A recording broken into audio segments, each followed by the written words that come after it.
সেই রাজসাক্ষীর নাম হচ্ছে সাবেক উপদেষ্টা অধ্যাপিকা রিজওয়ানা, অ্যাডভোকেট রিজওয়ানা।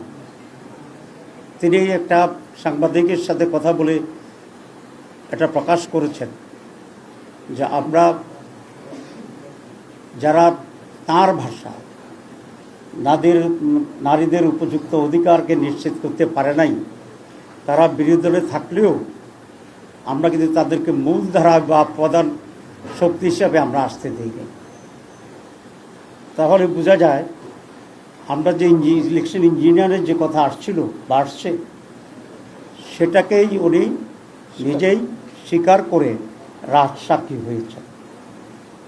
আমরা এখন এটাকে জানতে চাই ওনার কাছে বা তৎকালীন তত্ত্বাবধায়ক সরকারের কাছে এবং আজকের সরকারের কাছে, যে তারা তাদের যোগসাজশে কি ইঞ্জিনিয়ারিংয়ের মাধ্যমে বাংলাদেশ জামাত ইসলামীকে মূলধারা বা প্রধান দল হিসাবে মেজরিটি পেতে তারা বাধাগ্রস্ত করেছে এবং স্বীকৃতি দেয়।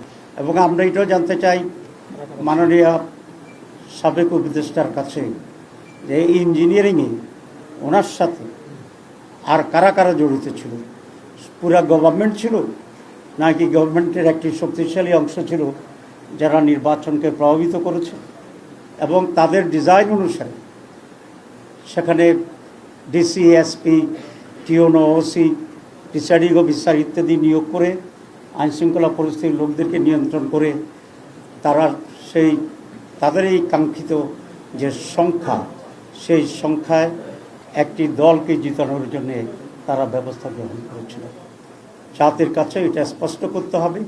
এবং আমি এই সরকারের কাছে দাবি জানাবো রিজওয়ানা আহমেদকে,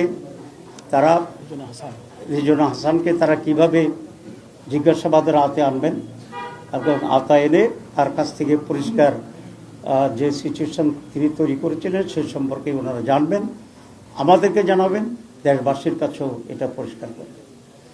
আমরা নির্বাচনের আগেও কয়েকজন উপদেষ্টার ব্যাপারে অভিযোগ এনেছিলাম এবং আপনারা দেখেছেন ইন্টারিম গভর্নমেন্ট নিজেকে তত্ত্বাবধায়ক সরকারের সমপর্যায়ে নিরপেক্ষ সরকার হিসেবেই প্রতিবাদ করেছিল এবং সেই ভূমিকায় তারা আছে সেটা তারা বলার চেষ্টা করেছিল।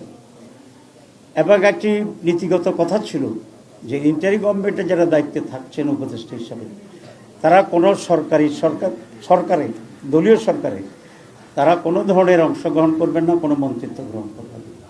কিন্তু শুরু থেকেই আমরা একজন ব্যক্তিকে ইন্টারিম গভর্নমেন্টের যিনি আমাদের প্রতিরক্ষা উপদেষ্টা ছিলেন, তিনি প্রথম দিনেই খলিলুর রহমান সাহেব পররাষ্ট্রমন্ত্রী হিসেবে শপথ গ্রহণ করছেন, যেটা তিনি তার আগের শপথের পরিপন্থী কাজ করেছেন।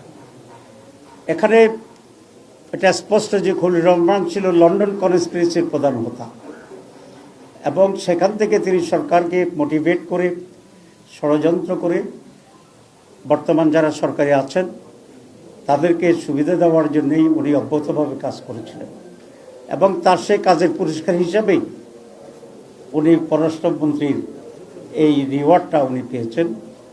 এতে আমি বিস্মিত হয়েছি বিএনপির ব্যাপারেও, কারণ বিএনপি কি এতই তার লোকজনের সংকট আছে যে একজন বিতর্কিত ব্যক্তি যিনি ইন্টারিম গভর্নমেন্টে থাকার সময়ে বিএনপির নেতা সালাউদ্দিন সাহেবই তার বিরুদ্ধে বক্তব্য রেখেছিলেন এবং তাকে সরকারের থেকে বের করে দিতে বলেছিলেন। তো এই খারাপ লোকটা, যেটা বিএনপির দৃষ্টিতেও তখন খারাপ ছিল, এবং সালাউদ্দিন সাহেবের বক্তব্যের পরে উনি বিএনপির সাথে নিশ্চয়ই গোপনে এমন এক কন্ট্যাক্টে গেছেন যে তারা বিএনপির স্বার্থ সংরক্ষণের জন্য উলঙ্গভাবে ভূমিকা নিয়েছেন, যে কারণে বিএনপির আস্থাভাজন হয়ে আবার তিনি বিএনপির মন্ত্রী হয়েছেন।